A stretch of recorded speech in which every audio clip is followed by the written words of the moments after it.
Gente, vou trazer mais um bastidor sobre G. Dias e a gente continua falando dele. Vou vir para cá.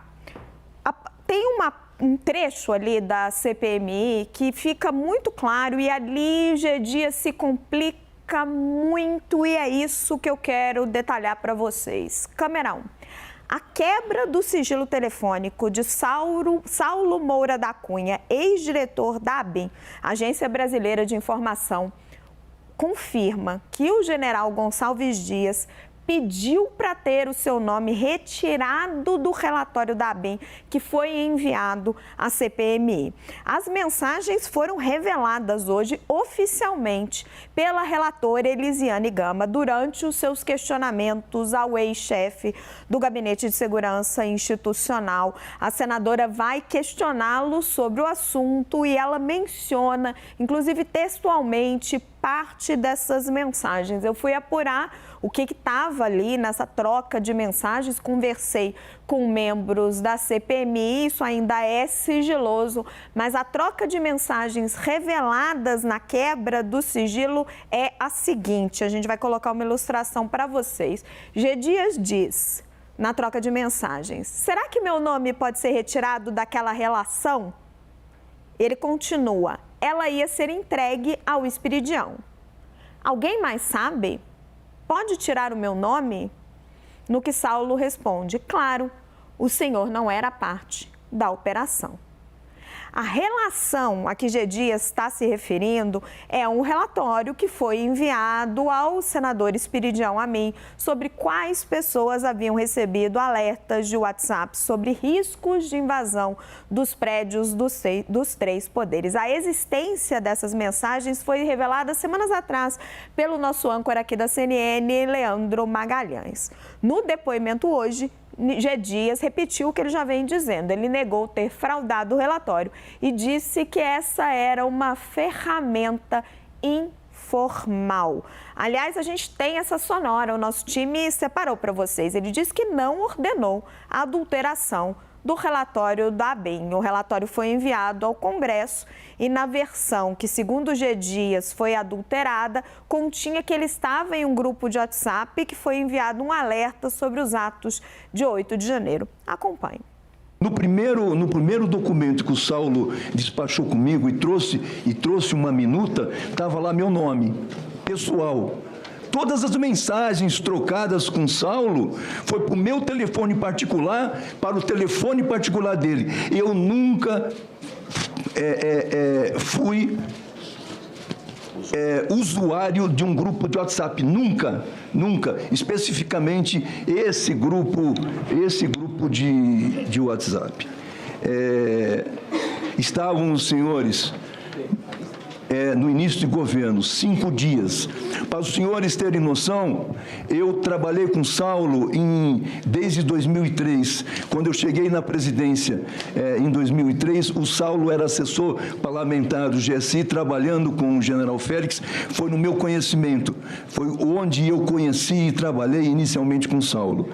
Depois voltei a ver o Saulo na transição do governo no final de novembro e dezembro. Eu convidei o Saulo para ir para mim.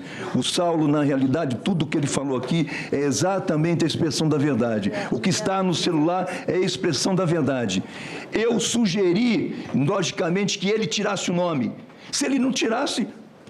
Mas, aliás, senadora, hoje eu falo que no lugar do meu nome devia ter GSI.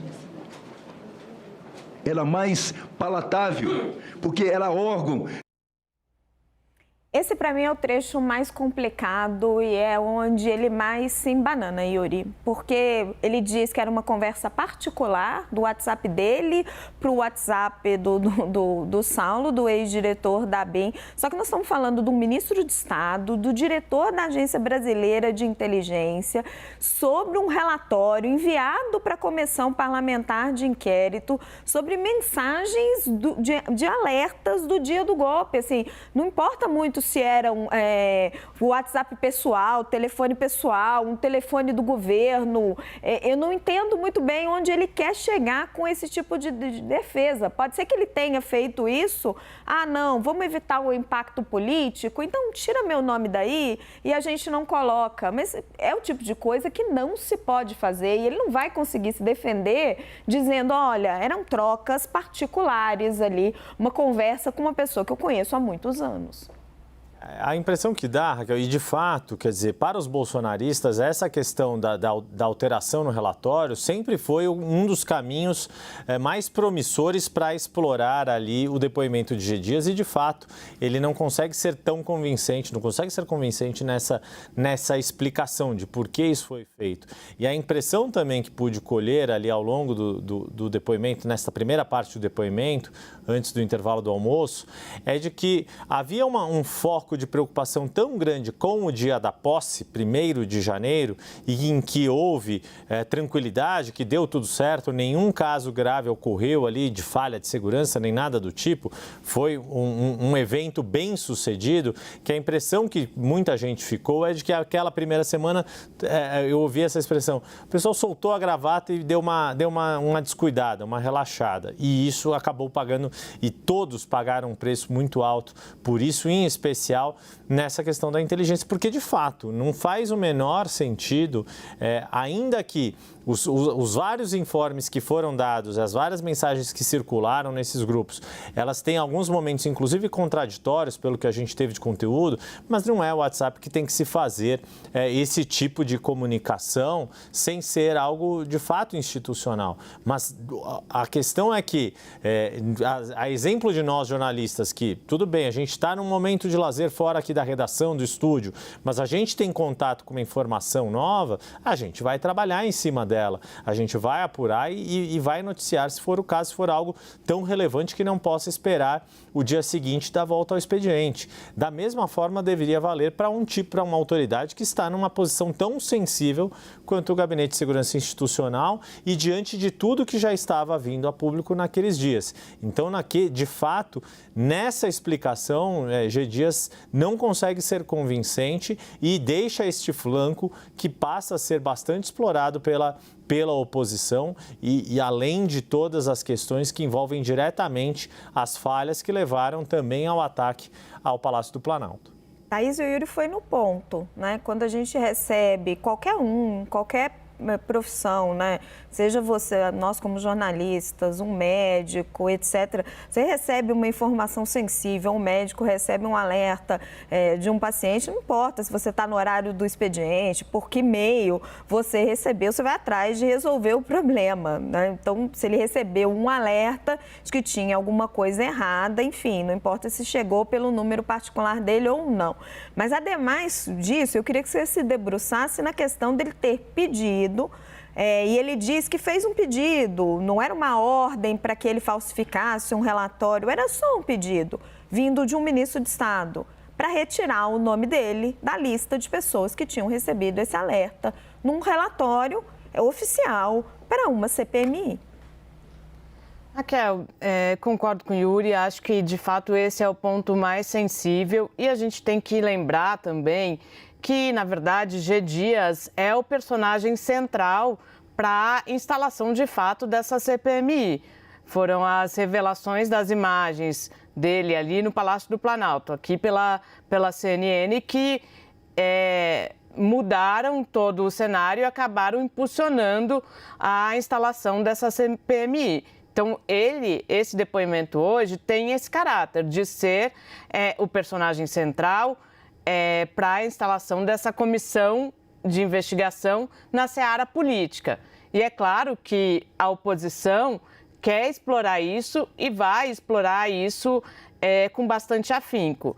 Mas o que a gente tem que ver, Raquel, é o todo. A CPMI pode vir a apontar, no final de sua investigação,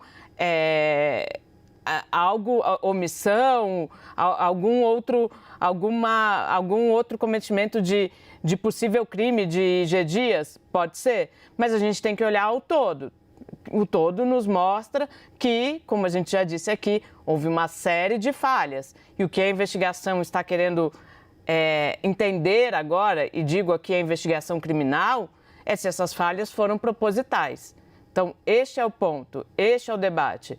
Que houve falhas, está bastante claro. Que houve omissão, também está bastante claro. Mas foi de forma proposital?